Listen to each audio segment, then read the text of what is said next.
I think so too.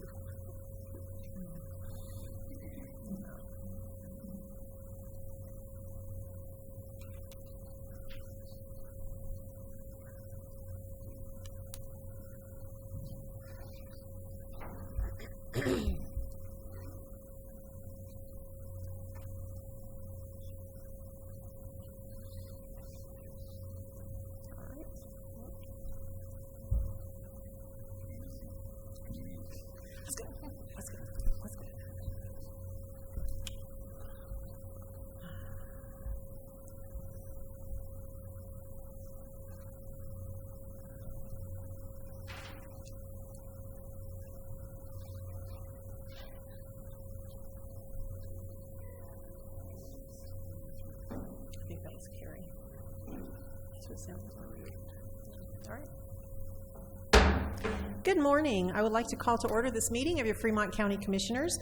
I invite you all to rise. We don't have someone here to do an invocation this morning, but we would like to rise to the Pledge of Allegiance, please. I pledge allegiance to the flag of the United States of America and to the republic for which it stands, one nation under God, indivisible, with liberty and justice for all.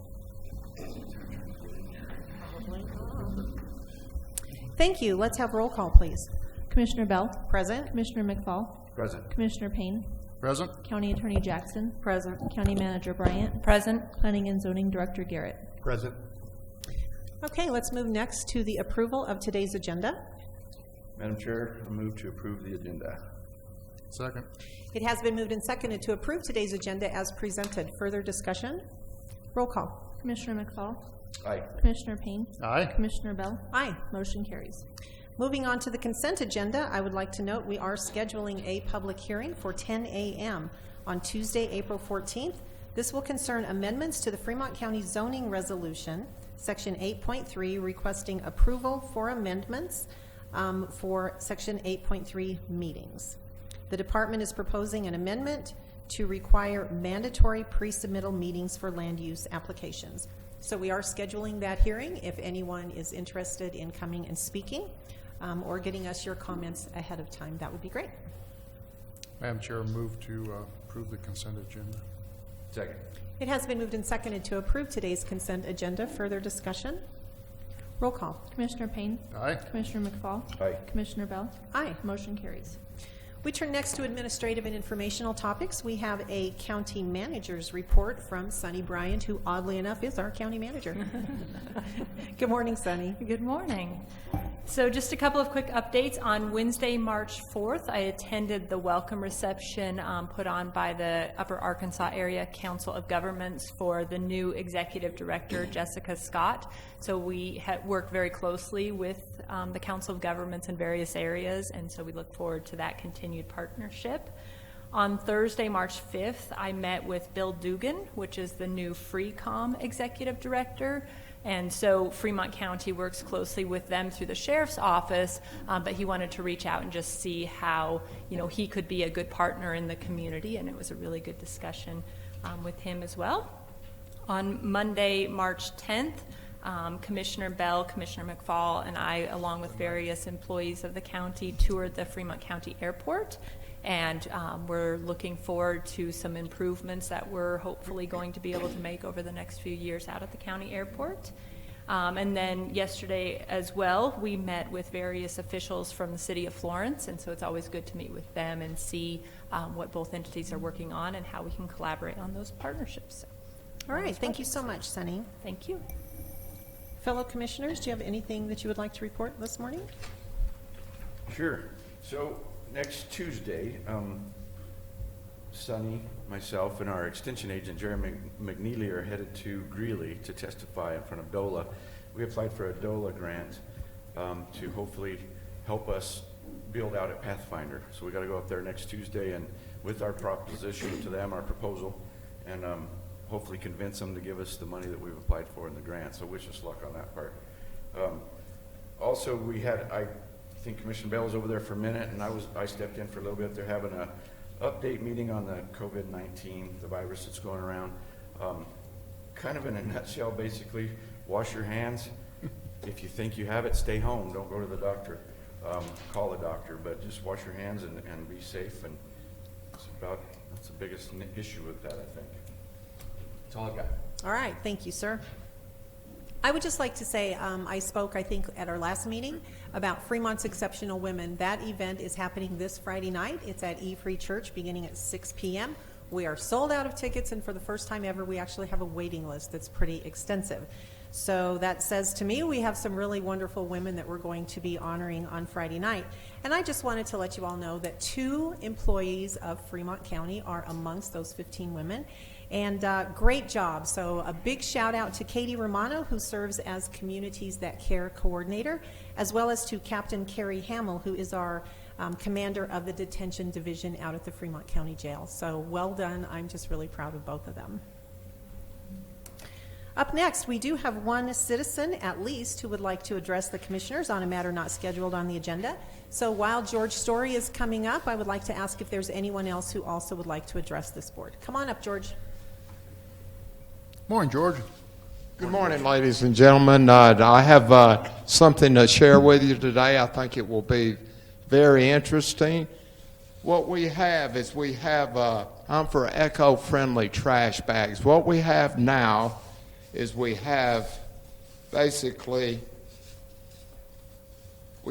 one trash bag which takes maybe 5 years to dissolve in a dump. And we've also got, pretend this is a green cloth bag. This is actually more eco-friendly than this one because you have to wash it and it takes a lot. You know, you see people with the different bags. And the one that is actually the most eco-friendly is number 3 because this one dissolves. And probably instead of 5 years, it's a new type plastic. Everyone's down on plastic. This one dissolves instead of 5 years, maybe dissolves in 3 months. So that's something I think is really interesting. I heard some experts talking one night. I think we need to quit running these trash bags down. We need to come up with a new plastic which dissolves a lot quicker. Thanks for letting me speak. Everyone have a good day and happy 2020 and wash your hands a lot. Thank you, George. All right, thank you, George. Anyone else? All right, we will turn next to old business for consideration. This was a request for a special review use 19-001, Royal Gorge Karting. This will be resolution number 16. This was requesting approval of Royal Gorge Karting for a rural recreational facility, including the installation of 2 go-kart tracks. One track's primary use will be short-term rental and use. The other is designed for event racing. Property is located off of Highway 50 at 45760 US Highway 50, which is west of Canyon City.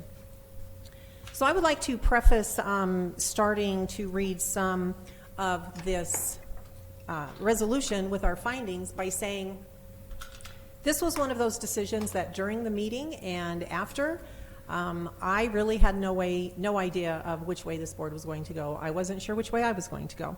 So that's the reason that we postponed this decision for today, so that we actually could sit down as a board and kind of hash things out and talk about it. And so what that does is it gives us an opportunity as your commissioners to discuss what the testimony was in front of us, whether it was in person, people standing up talking to us, by telephone, in writing previously, however we received that information. So we had a lot of information that we needed to digest.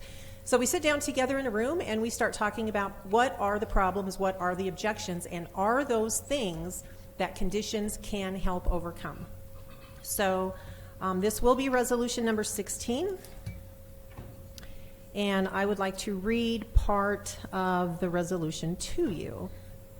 So some of the findings that we made, the applicant did withdraw the lighting plan from the letter. So no nighttime activities or concerns regarding lighting in the area are any longer relevant.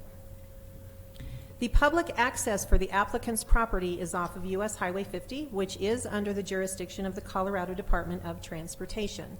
CDOT did review the application and the access issues, and they did issue a state highway access permit for the proposed use, subject to certain conditions. While there are public concerns regarding traffic safety and congestion in the area, the board lacks any engineering or professional opinions or studies to support generalized concerns. CDOT does have the expertise about traffic in the area under its jurisdiction, and it has imposed the conditions it deems appropriate for the proposed recreational use. The location of the proposed use is compatible and harmonious with the surrounding neighborhood. The uses there are primarily tourism related and include helicopter tours, bars and restaurants that have live music going into late hours, particularly in the summer months. There are campgrounds, rafting companies, zipline recreational attractions, and also located in the vicinity is a firewood sawmill, kennels, and horse boarding facilities. We understand the proposed use will generate additional noise in the area, although the evidence is unclear regarding the actual volume or decibel level of the noise. The applicant has indicated it does not run the engine packages that emit greater sound levels than what is normally expected from a go-kart track. Traffic along US Highway 50 generates significant noise in the area already, as does the helicopter tour operation. The proposed use is in the urban growth district under the Fremont County Master Plan. Highway frontage is essential to the success of the business, and the location of the business is in close proximity to other commercial development along US Highway 50. So now I would like to read to you some of the specified conditions that must be met within 6 months. Should the applicant decide to modify the operation in the future to include lighting for nighttime activities, the applicant shall comply with all zoning regulatory requirements in effect, which presently require the submission of a major modification application for the special review use. Days and hours of operation shall be limited from 9 a.m. to 30 minutes past sunset, 7 days a week. Those hours will include maintenance and servicing of carts. The applicant shall install or construct a noise barrier fencing along both the west and the south sides of the large track. The county also reserves the right to impose additional conditions regarding noise controls if sufficient evidence demonstrate that the noise from actual operation is a nuisance to the neighborhood. The noise barrier fencing shall be reviewed and approved by the county engineer prior to installation or construction. The applicant shall apply dust suppressant to the access road and parking areas to control dust. The material, frequency of application, and manner of application shall be reviewed by the Fremont County Department of Transportation prior to such application on gravel or other unpaved surfaces. The applicant shall widen the access road driveway to a minimum of 30-foot width from highway access point to the southerly boundary of the parking lot. Any organized spectator event that is likely to attract more than 25 spectators, such as an organized racing event, shall require the issuance of a temporary use permit from the county. The applicant shall coordinate with Fremont County Department of Transportation to conduct annual traffic counts to ensure continued adequacy of the access off of US Highway 50. No overnight stays or camping are permitted. The applicant shall comply with all requirements and conditions of the highway access permit issued by CDOT. There are a few others here that I did not read simply because they're mostly bookkeeping issues that are included with every permit that we do give. So that's the information that we came up with. Gentlemen, do you have comments before a motion or just a motion? So, yeah, I want to make a few comments, I guess, first. I think a lot of you that are in this room, as well as myself, had concerns about Highway 50. And I think I said this during the hearing, but I did reach out to CDOT and had them double-check the permit. And at their expertise, they decided that it was okay for what was proposed to them, that this wouldn't cause any harm. So I think this is something that is going to be watched by you as well as myself and anybody else. And if it does indicate that there is a problem, then CDOT will be the first one to hear from me for sure. A couple of other things is is, I think it's very compatible with the area. I do understand the neighbors' concern for noise and the increased traffic and stuff. However, I think that in this resolution, there are some good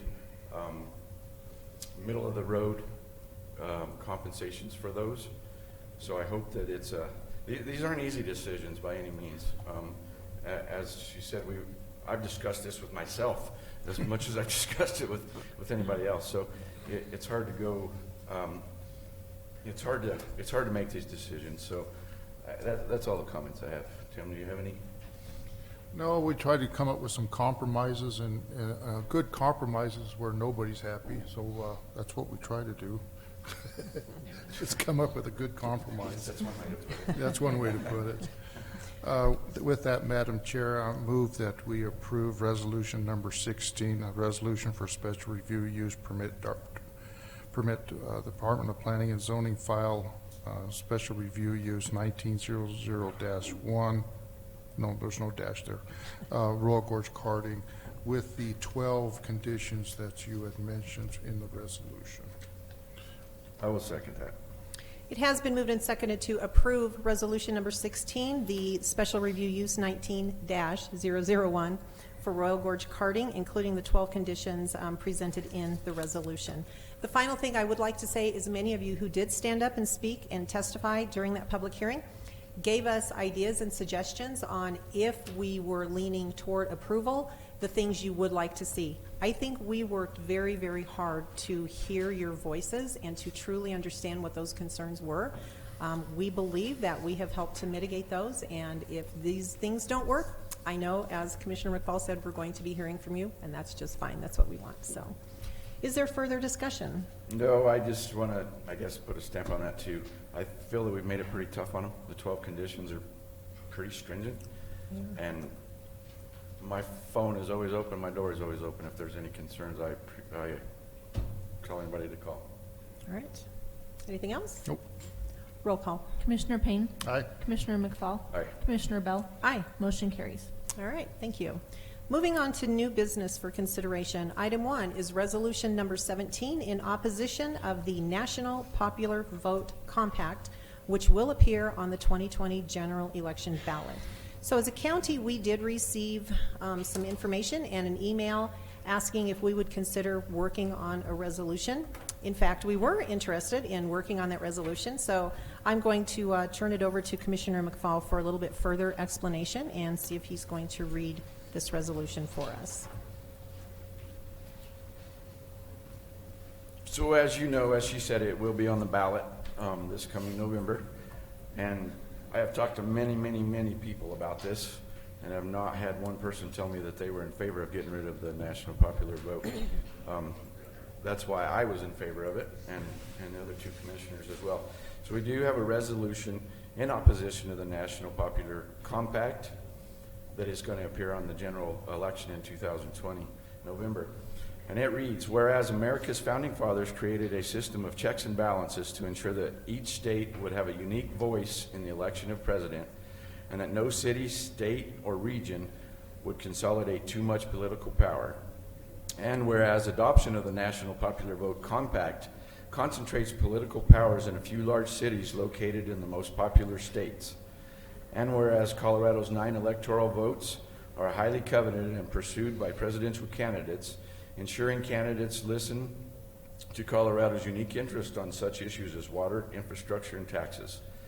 And whereas National Popular Vote Compact requires Colorado's presidential electors to cast their votes for the candidate for president who receives the most nationally, even if the candidate did not receive the most votes in Colorado. And whereas requiring, thank you, Colorado's presidential electors to cast their votes this way would give away Colorado's votes for president to more populated areas like Chicago, Los Angeles, New York, and Washington, D.C. Relegating, and I can't read or look at it, I guess. Relegating Colorado's electorate to a more mere bit play in presidential elections. And whereas the National Popular Vote Compact contains no majority requirements and would allow a candidate with polarity, however small, to become president.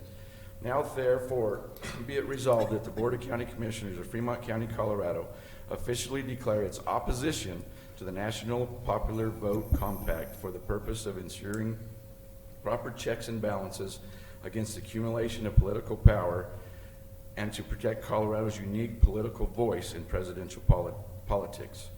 Madam Chair, with that, I move to adopt a resolution in opposition to the National Popular Vote Compact.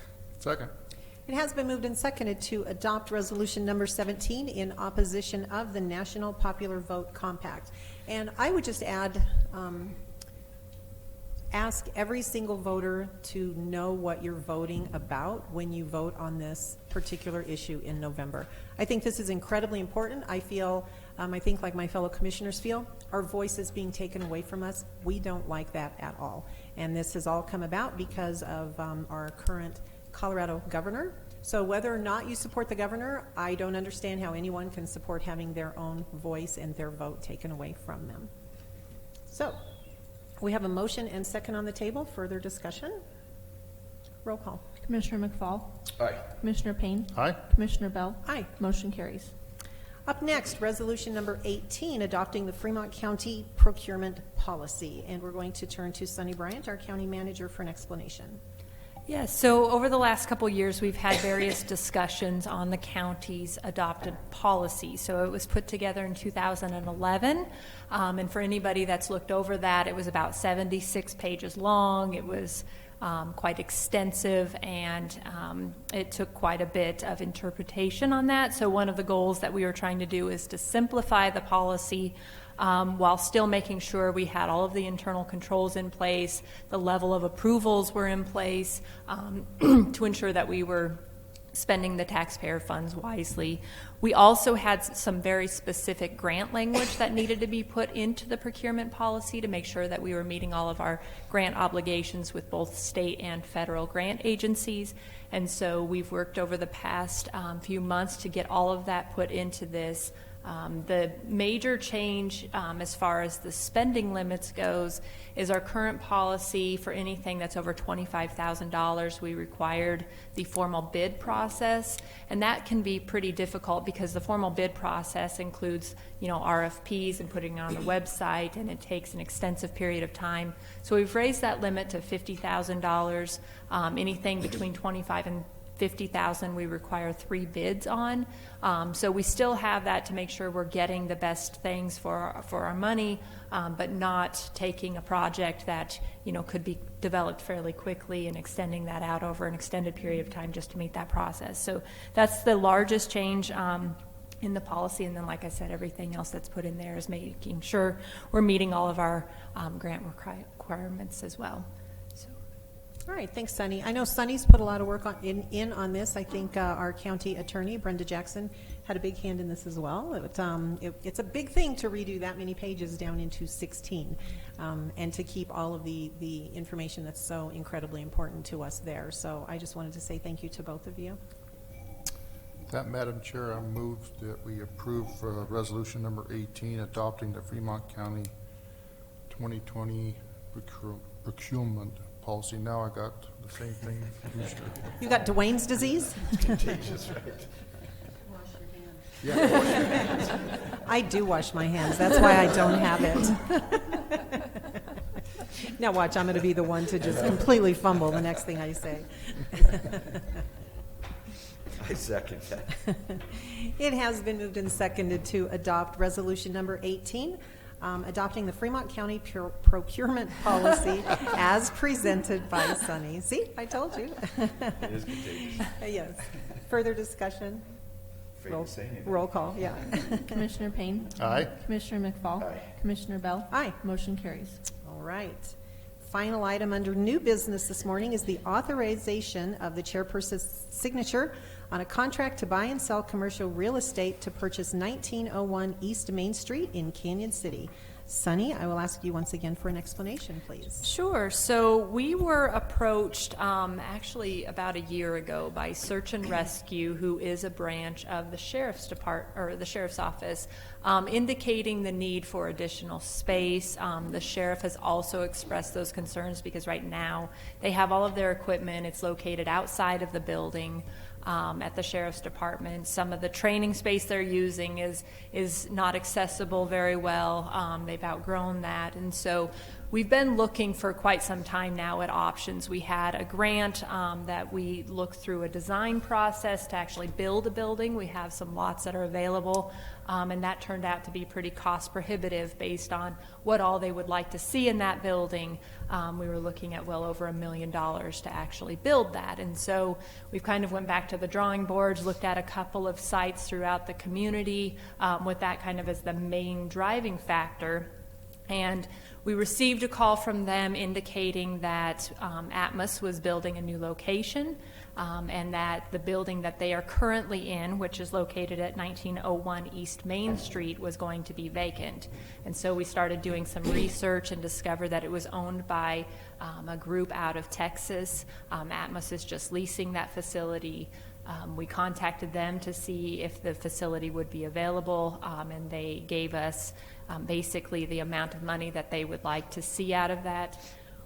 We've had various discussions with other departments because there's too much space there for just search and rescue. So we're looking at additional space for the coroner's office, the weed department, for search and rescue. We're looking at DOT, potential OEM space. I mean, there's just a vast majority or a vast area that we can actually fill some various needs throughout the county through this process. And so we had a discussion and came back with a price amount of $425,000, and that was the offer that we've extended for that property.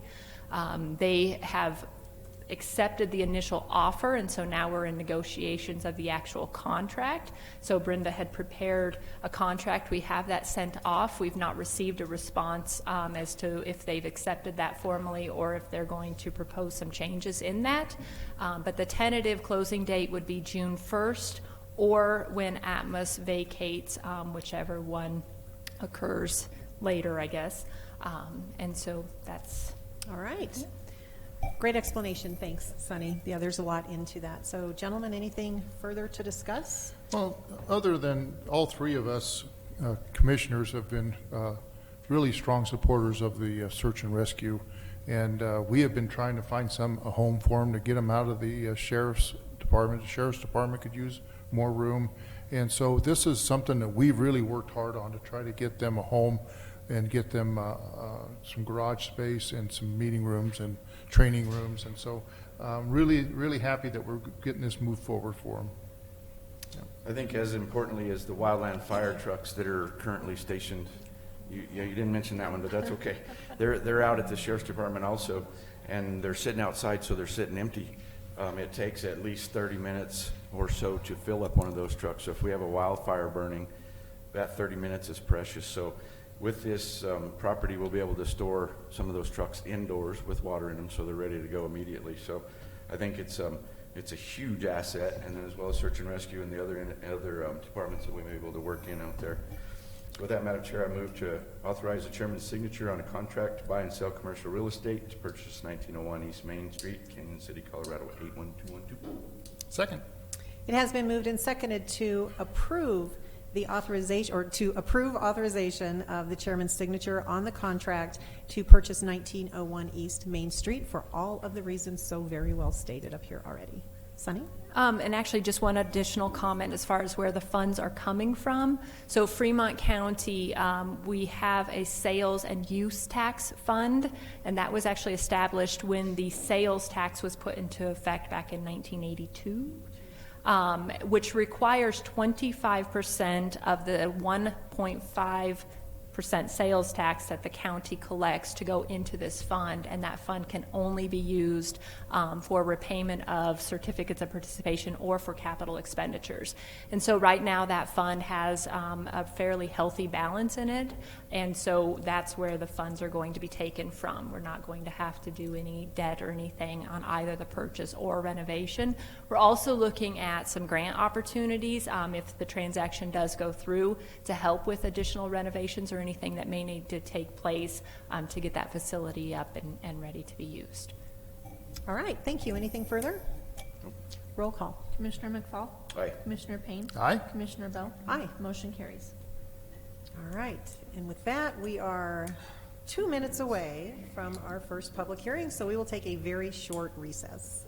So you should talk more. Well, maybe we should. She tried.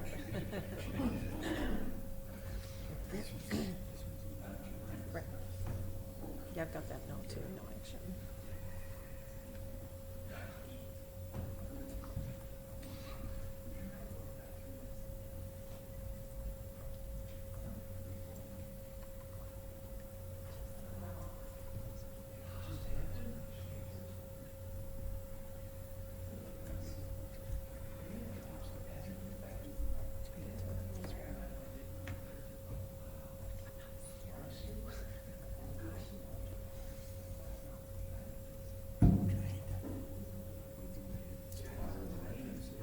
It just doesn't come out.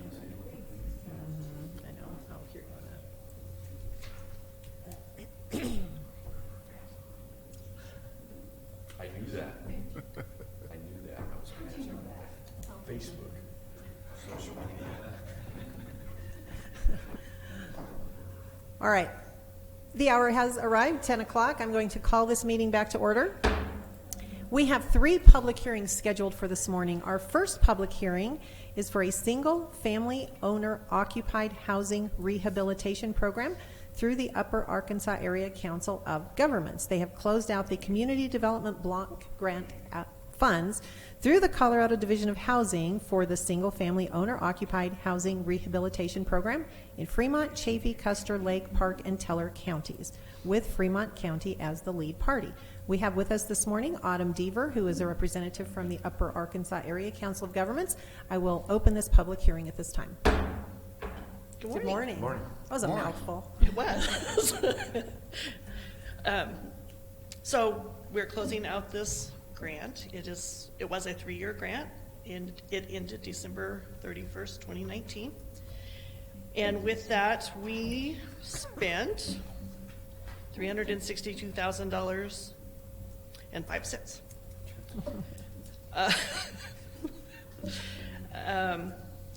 To complete, we did 47 jobs, 36 in Fremont County, 4 in Chaffee, 1 in Lake, 3 in Custer, 2 in Teller, and 1 in Park.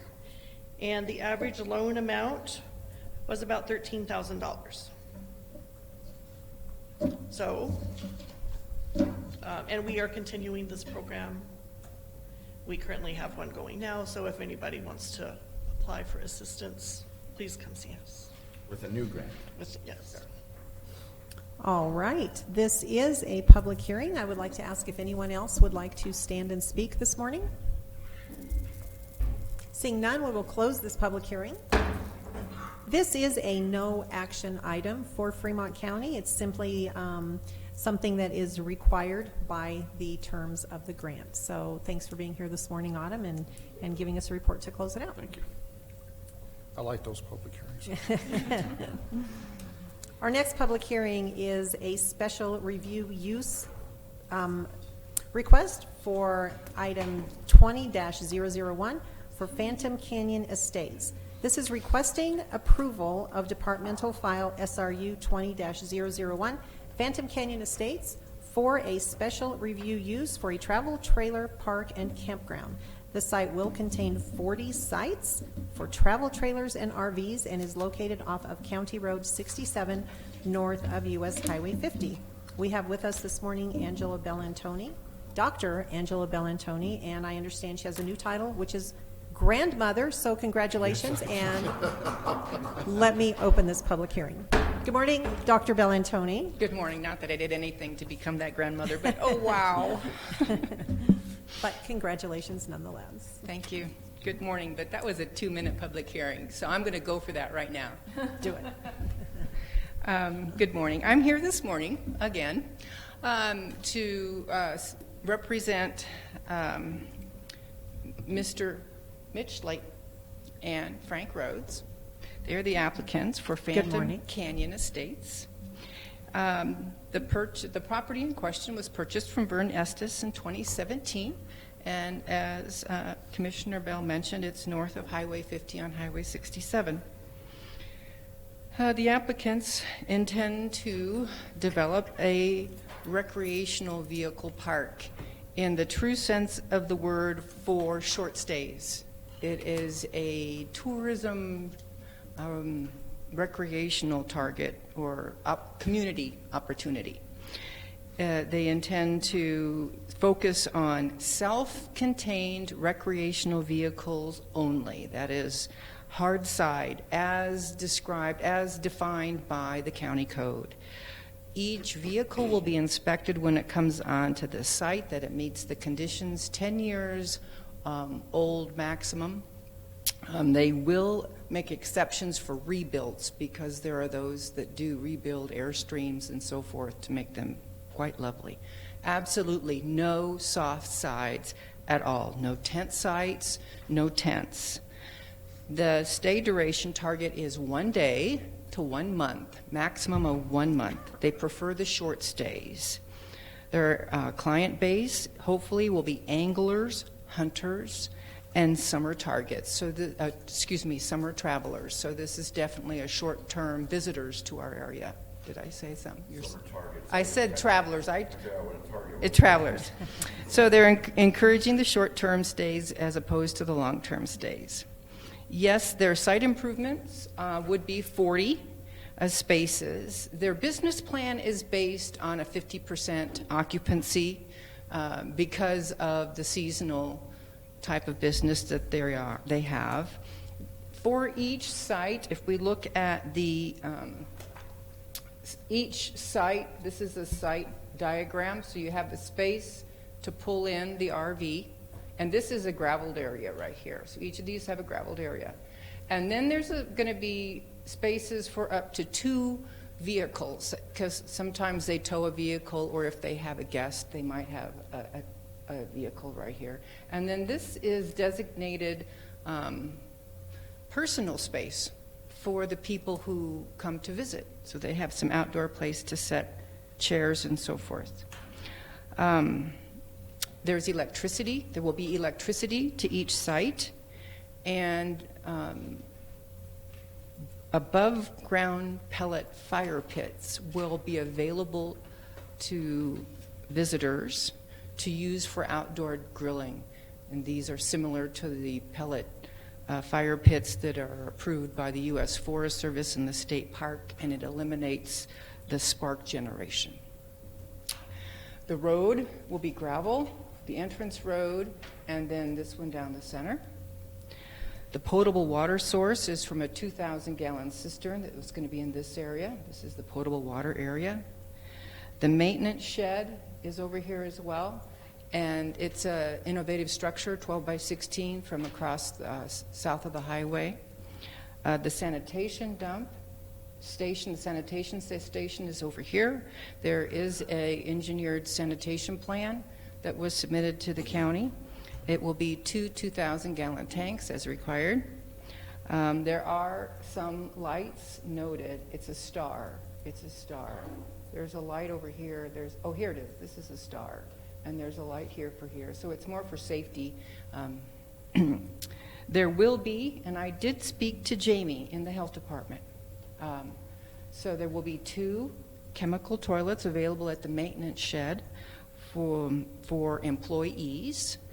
This is a self-contained short term, so the residents, the tenants, residents, visitors, that's a good word. Visitors are encouraged to use their facility. Of course, if they're visiting the area, they're not spending a whole lot of time in their vehicle.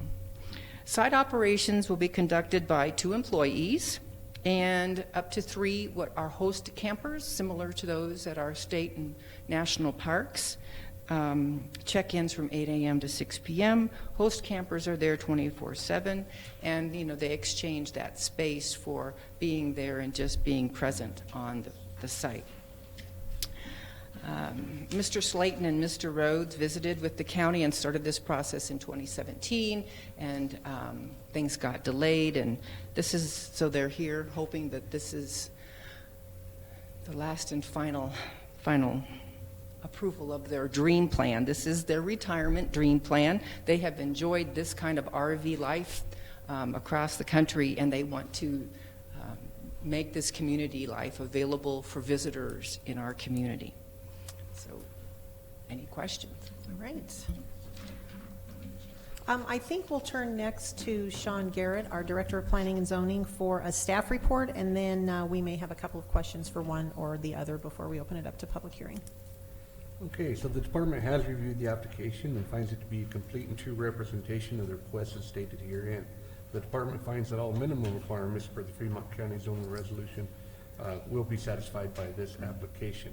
There are a couple contingency items. One is the revised design which has been submitted for the dump station, and approval of that design. Approved to Fremont County Department of Transportation access permit, and then approval of the drainage plan, which is under review. There is some waiver request. One is hard surfacing for the parking area, landscaping of the parking area, and then they are proposing the chemical toilets, not permanent restroom facilities. And then some recommended conditions are that they provide receipts indicating the dump station has been serviced. They could do that with their annual review. But they'll adhere to any additional requirements set forth by FCDOT regarding county road impacts, and that only self-contained units will be allowed at the park. And any alterations would require review. What was that last one? I'm sorry, Sean. Any alterations would require review. Okay, one quick question that I do have probably for Dr. Bellantoni is, do the applicants understand that in order to use the portable chemical toilets, they will have to, or you, as their representative, will have to come to the Board of Health for that approval? And I spoke with Jimmy about that and already filled out the application, and Okay. March 31st, that's where we hope to be. Okay, all right, Yes, ma'am. thank you. Amy. Amy, what did I say? I said Jamie. You just keep listening for Amy. me. I gotta listen to every word. You got it. Amy, yes. Jameson, right. Amy Jameson, that's where I Jameson. got the J, isn't it? Yes. Okay, Yeah. further questions before we open this up to the public? I have one question. So I think I'm reading this right. So down there, those two little roundabout thingies, there's lights in the middle of those as well? Mm-hmm.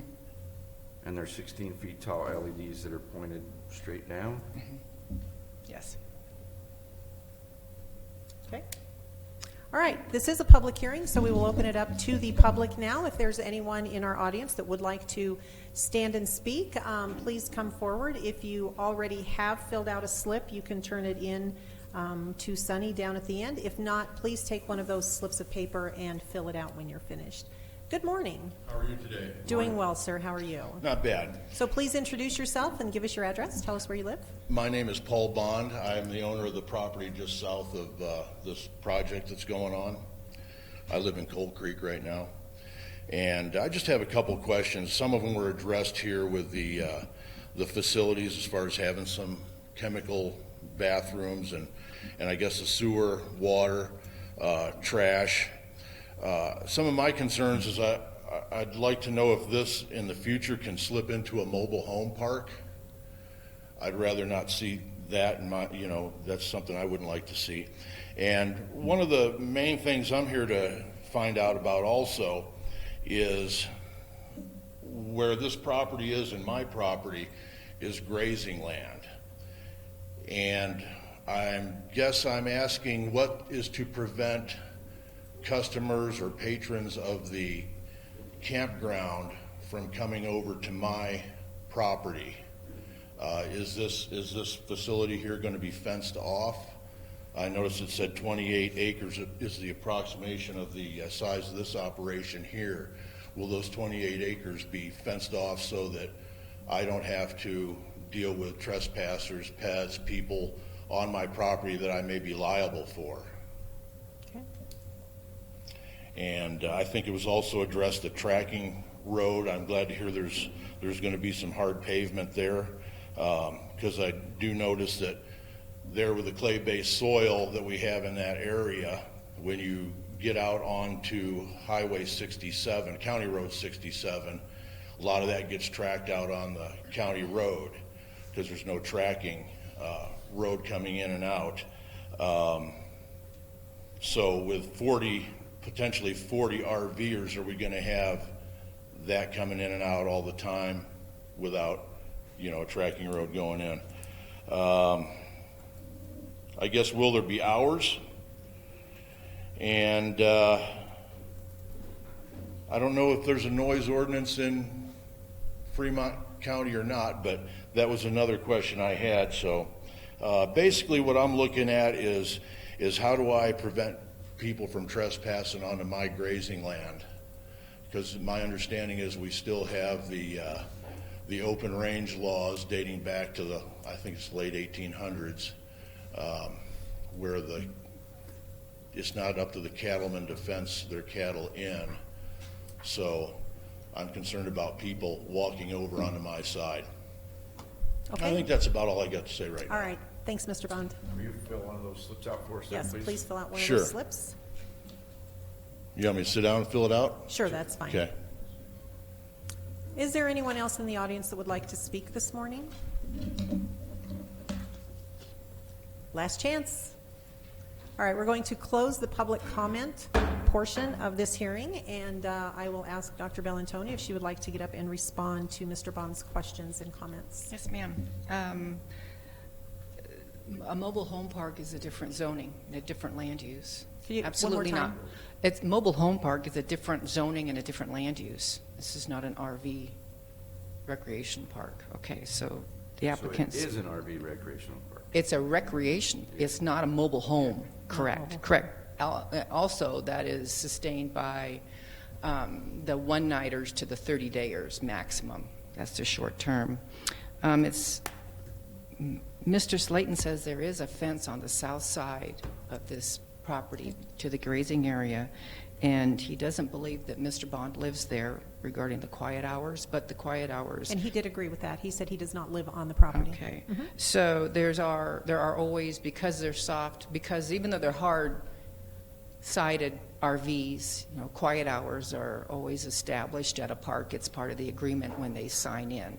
So quiet hours are established, and of course, Mr. Slayton and Mr. Rhodes will be good neighbors and make it clear where the boundaries are. Okay. And of course, the sustaining, they don't want the dust as well. That doesn't make it a pleasant place for visitors. Anything else? I think. Could you tell more about the host campers? How long will they be staying there? Are they permanent residents in the No, park? they're not permanent residents. They have to come and go. They'll have a schedule. They will have established how long they intend to stay, but their 30-day max is, they have the same limits on their stays as everybody else. Of course, not a one-dayer. That doesn't do a whole lot of good. So. So I guess I have a concern about the blue boxes, the blue toilets. You're expecting those to be there permanently, Only for the employees. but permanently. For the development to this point, yes. This is, so since the applicants came to Fremont County, things have not gone according to plan, and they have had to modify their plan a number of times. And so this is a shrunk-down version, and they want to just get started and get a little bit of revenue started, and then they understand that they will come back to Mr. Garrett with a major modification and for any future improvements. And this is to get them started so that it's no longer. Okay, so I understand that part. I get that. It's just kind of funny that we're gonna limit it to newer, 10 years or newer models that come in there, but yet they have to be self-contained. But if somebody needs a toilet, it's a porta potty. So it's kind of a, if, Yes, they are, the visitors The visitors are encouraged to use So, their so facility. you just said too then that the employees would have the same essentially thing as the people that come in, the travelers? So are The they not employee- in a self-contained unit No. as well? No, okay. The visitors are encouraged to use their self-contained vehicles for their sanitation service. Employees will use the chemical toilets, 2 people, 2 employees on site. Okay. I just have issue with that being permanent, is all. I'm not certain it's legal to make those permanent. Yeah. I would ask our attorney. I'd have to look at the regulations, I haven't looked at them, but they're intended to be a temporary solution for things like temporary events and those kinds of things, or mining operations that rotate around a site so that building a vault privy or a septic system is impractical for the operation. When you have a permanent site, I don't think that the blue boxes are supposed to be a permanent sanitation solution. This was a compromise. So what I'm considering is, I understand that this process has taken far longer than anyone ever imagined that it would. And I understand the need to get up and running. And so I think what I'm going to be proposing is to allow those blue rooms for up to 24 months, which would allow the gentleman 2 full seasons of running. And then after those 2 full summer seasons, they would have the opportunity to build that and have it up and running at least within 24 months of today. And you read his mind. Okay. That is what, and that would come through Mr. Garrett's department as a Yes. major modification. I believe since if we're setting that condition, that could just be considered a minor, and you just have to submit that application for the bathrooms within that 24 months. Oh, thank you. Okay. Delightful. All right. Would that be a condition or It'd be a condition. It's a contingent? condition, but that would also eliminate the waiver request for the permanent restroom facilities. We Oh, can't that's true. allow Correct. that. Yes. True, true. That's where I have the problem. Well, so a waiver request, we would have the ability to change to, instead of permanent, to be a 24-month waiver. Right. So, Okay. okay. All right. Further conversation, questions? I would like to commend our Planning Commission. I know they've dealt with this twice now. They had a lot of questions. They had a lot of issues, and through the work that they did, we were much more easily able to understand what the vision was, what the thought process was, and what actually would be happening there. So, Sean, I just want to say good job with Planning Commission throughout this process. No, I don't have anything else either. That was my biggest concern. Anything was else? those. All right. Gentlemen, your wishes? Close the public hearing. We did close the public hearing. Madam Chair, I move to approve SRU 20-001 for Phantom Canyon Estates with following contingencies, which are revision of the design for dump station and approval of such design, approval from Fremont Department of Transportation. That's Colorado. It's Fremont, though. It's correct, Fremont Sean? County. Yes, Yeah. it would It be is Fremont. yes. Fremont County. It's not Colorado. Fremont County Department of Transportation, approval of the drainage plan, which is under review, with a waiver request for hard service for the parking and landscape of the parking area. And what did you? A 24-month Temporary. waiver Temporary, yeah. of permanent restroom facilities. Yeah, it's 24, okay, we can do that. 24-month waiver of restroom facilities. And the recommended conditions, the application shall provide receipt indicating dump station annually. Application shall adhere to any additional requirements set forth by the Fremont County Department of Transportation regarding county road impacts. Self-contained units only will be allowed at the travel park, and any alterations will require a review from Planning Department. And permanent restroom facilities within 24 months. I had that under the waivers. Oh, Permanent, okay, then permanent, Yes. yeah, right. And that would be another condition. And So that's permanent condition number within- 5. Yep, 24 months, yes, thank you. Okay. Second. Did you get all that, I think he Dottie? got them all. Okay. Got it. All right. It has been moved and seconded to approve SRU 20-001 for Phantom Canyon Estates, a travel trailer park and campground located off County Road 67, north of US Highway 50, including the contingencies, waivers, and conditions as explained by Commissioner McFall. Okay. Further conversation. Yeah, one conversation. Does it need to be a contingency for the temporary blue boxes until it goes before the Board of Health? Brenda? Does that need to be a contingency till the Board of Health approves the blue Chemical boxes? toilets? Chemical Yeah, Board of toilets? Health approval is required before they can use them. Yeah, do we March need to add that back as a contingency? Well, if they want to alternatively apply for a septic system, they could do that without Board of Health approval. So a condition saying Board of Health approval is necessary is fine. It doesn't need to be a contingency. It can be a condition. Because it's continuing through the operation, they have to have continuing Board of Health approval. Right. So, a condition. So we need to amend that motion. Yes. So, Madam Chair, I move to amend the motion by adding the sixth condition, which is approval of the temporary chemical toilets for the 24 months Yes. by the Health Department, Okay. or Health Board, Board of Health.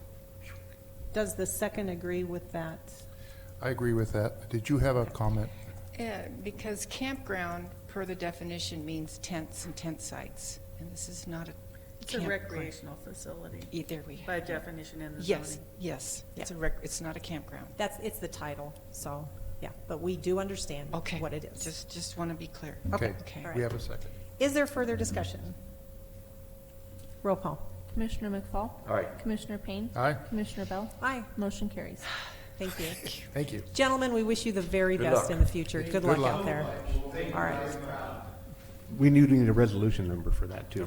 819. Resolution will be number 19. Okay. All right, we have one additional public hearing set before us this morning.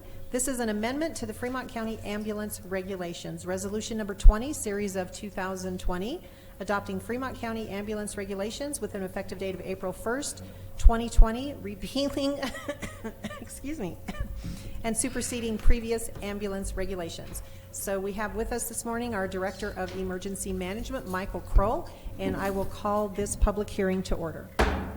Good morning, Michael. Good morning. So back last year, we noticed that the ambulance regulations hadn't been updated since May 15th, 2013. I want to thank Brenda. She put a lot of time and effort into this and really cleaned up the ambulance regulations and made it more suitable to where we are now. In the previous emergency manager role, there was some contradiction of how ambulances, if they're BLS or ALS, if they only run ALS, can they run BLS? There were some different conversations about that, and we got that straightened out. That is stated in here as well. Also, in regard to ambulance fees, that is updated in here as well due to not being updated since 2013. The new amount will be $100 per ambulance service and $25 per ambulance versus the $10 per ambulance and $50 per ambulance services in the past. This did go out to all of the EMS providers in the county, as well as the two other counties that operate ambulances in Fremont County, and that would be UC Health and Flight for Life. So they come into Fremont County and operate in Fremont, so they have to be registered and licensed here. Another one that I'm still waiting on is another one in El Paso County as well. I haven't got any documentation, but that would be another ambulance service operating in Fremont County on 115 when needed with Penrose when they go out as a mutual aid, depending on which end of the county that it's on.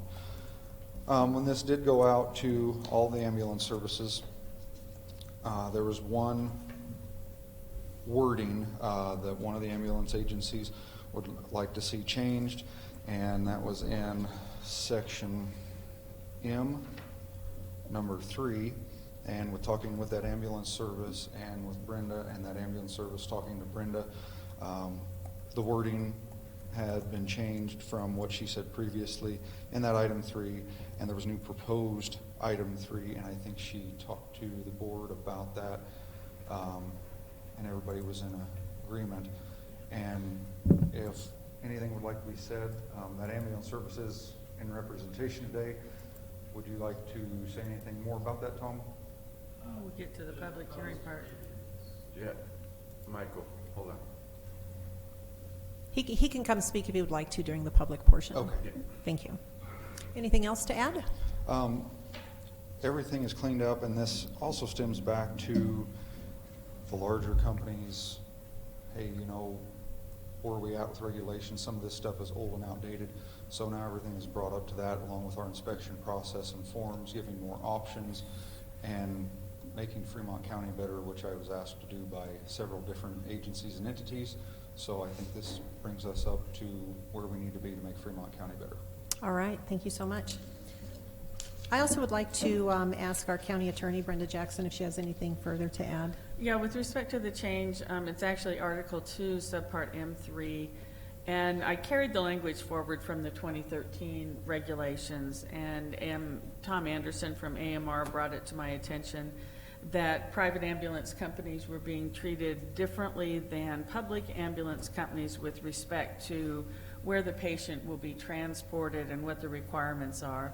So the language was changed basically to say all ambulances shall deliver patients to the most appropriate licensed emergency facility within the county.